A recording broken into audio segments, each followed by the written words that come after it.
Daily നമ്മൾ പലതരത്തിലുള്ള cream items use ചെയ്യാറുണ്ട്. അതുപോലെ തന്നെ മേക്കപ്പ് യൂസ് ചെയ്യാറുണ്ട്. നാച്ചുറൽ പാക്സ് യൂസ് ചെയ്യാറുണ്ട്. പക്ഷേ ഇതൊക്കെ യൂസ് ചെയ്യുന്നതിൽ പ്രോബ്ലം ഇല്ല. പക്ഷേ ഇതിലൊരു ചെറിയ പ്രോബ്ലം എന്ന് പറയുന്നത് ചിലരുടെ ഫേസ് ക്ലിയർ ആയിരിക്കും. ഏത് യൂസ് ചെയ്യാലും ഒരു പ്രോബ്ലം ഇല്ല.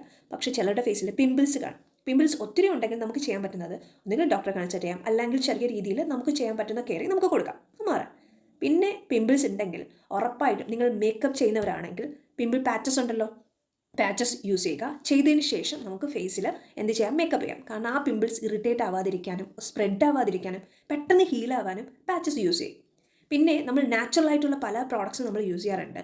ഈ ഒരു പ്രോഡക്റ്റ് ആയാലും ചിലപ്പോൾ ഡാർക്ക് സ്പോട്ട് ആയിരിക്കും, ഡ്രൈനസിനായിരിക്കും നമ്മൾ നാച്ചുറലായിട്ട് യൂസ് ചെയ്യുന്നത്. അപ്പോൾ ഇതിനും നമ്മുടെ പിമ്പിൾസിനെ ഇറിറ്റേറ്റ് ചെയ്യാതിരിക്കാൻ ഈ ഒരു പാച്ചസ് യൂസ് ചെയ്തതിന് ശേഷം പാക്ക് യൂസ് ചെയ്യുക.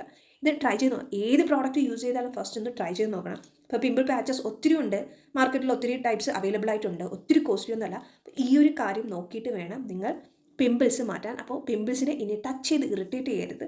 ഒരുപാട് ക്രീം ഐറ്റംസ് യൂസ് ചെയ്ത് പരീക്ഷിക്കരുത്. നിങ്ങളുടെ ഫേസ് ഏതാണോ അതിന് സ്യൂട്ടാവുന്ന രീതിയിലുള്ള പ്രോഡക്റ്റ് ട്രൈ ചെയ്തിട്ട് വേണം പിമ്പിൾസ് മാറ്റാൻ. ഓക്കെ, സ്കിൻ കെയർ റൂട്ടീനിൽ ഇതൊന്ന് ട്രൈ ചെയ്ത് നോക്കി. അപ്പോൾ നെക്സ്റ്റ് വീഡിയോ അടുത്ത ടിപ്പുമായിട്ട് നാളെ കാണാം.